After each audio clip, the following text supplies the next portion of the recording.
Prime numbers are the most important numbers in mathematics. They are the building blocks, the fundamental atoms from which all other numbers are constructed. Think of them like the elements in chemistry. Hydrogen and oxygen combine to make water. In the same way, prime numbers combine to make every other whole number.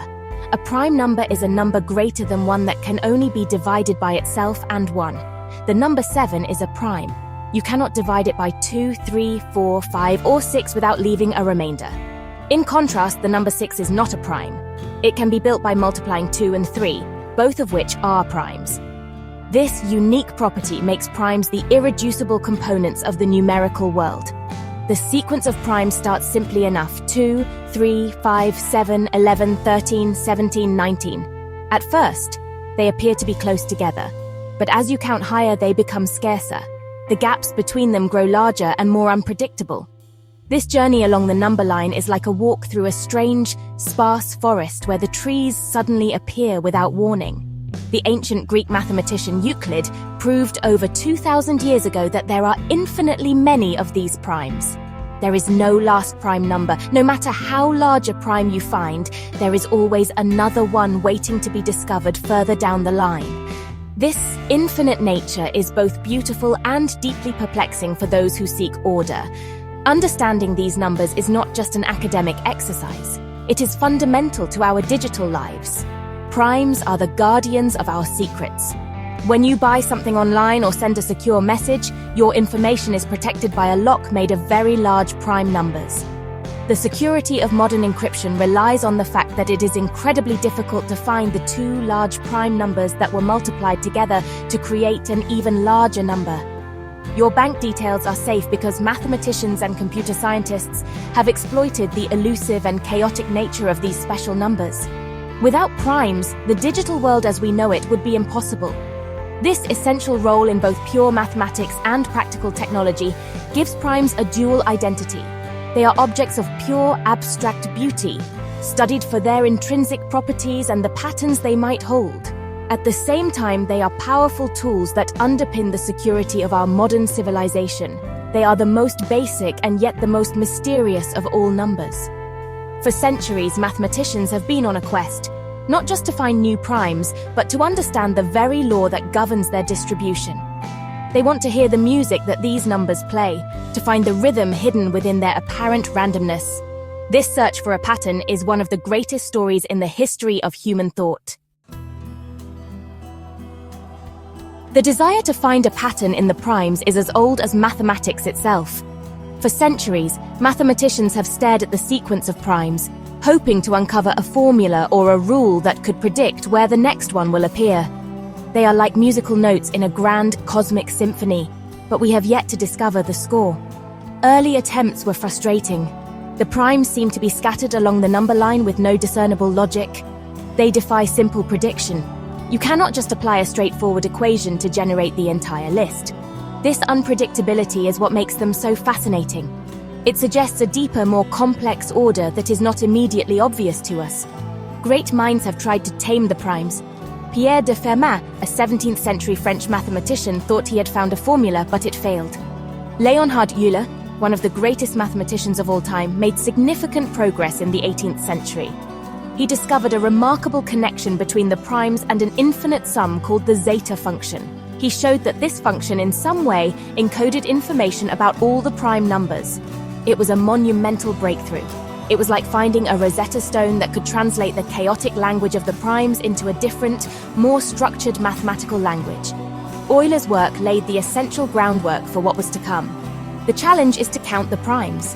How many primes are there up to a certain number, like 1,000,000 or 1,000,000,000? The prime number theorem provides an approximate answer. It gives a good estimate, but it is not exact.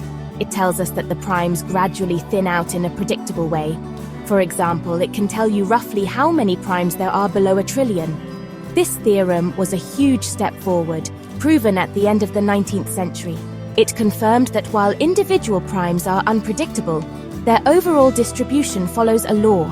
It was like understanding the climate of a region without being able to predict the weather on a specific day.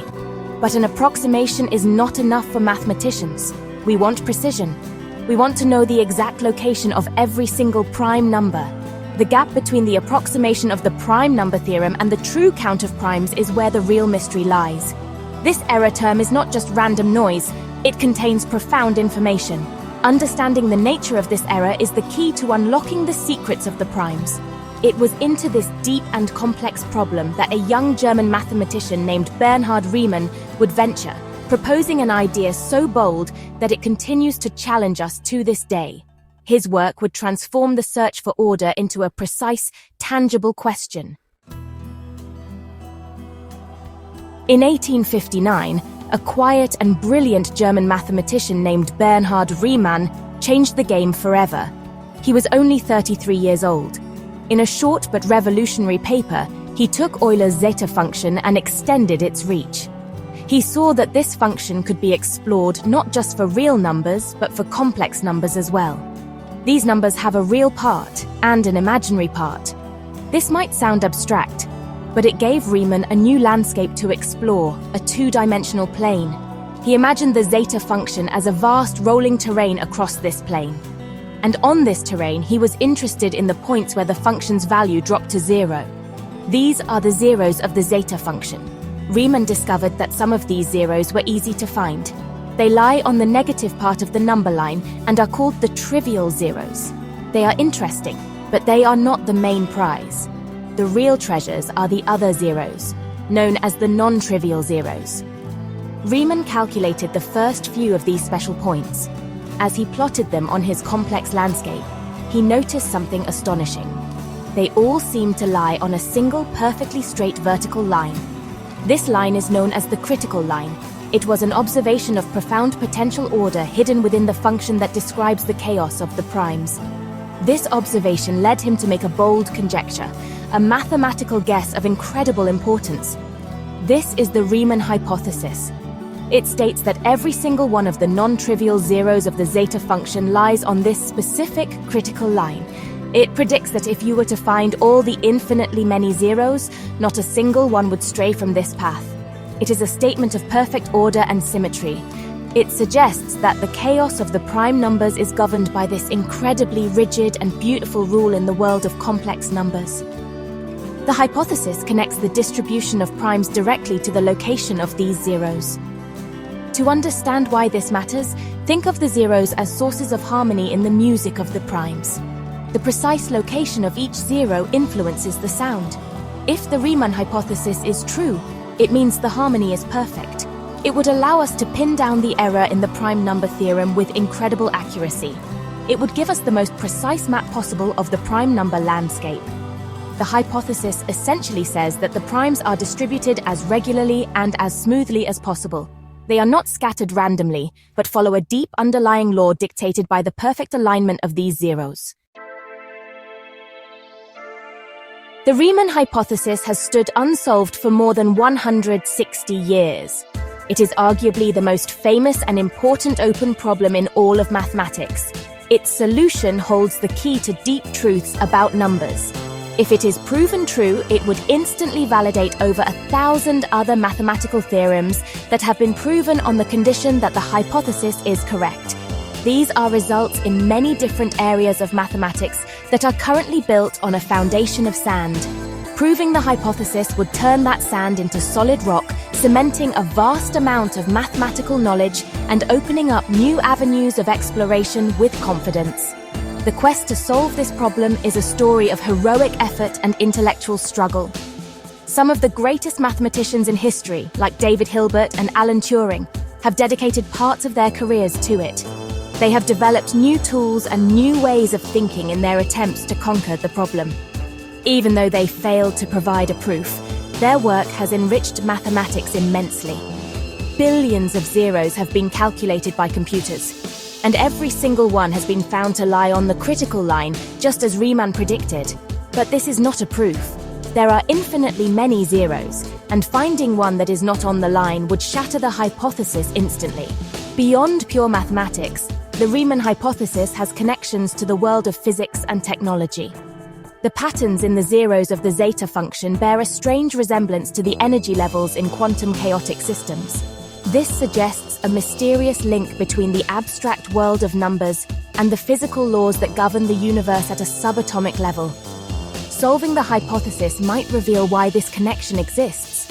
While it might not directly break current encryption today, a proof could reveal new insights into the structure of numbers that could, in the long term, lead to new ways of factoring large numbers, potentially affecting future cybersecurity.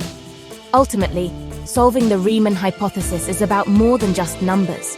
It is about our search for order in the universe. Are the primes, the fundamental atoms of arithmetic, truly chaotic, or do they obey a hidden, elegant law? The hypothesis suggests the latter. It promises that beneath the surface of apparent randomness, there is a deep and beautiful structure.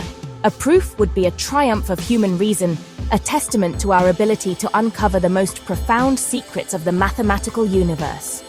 The solution, whether it proves or disproves the hypothesis, will undoubtedly change our understanding of the very fabric of reality. The symphony of the primes continues, and we are still waiting for its final resolving chord.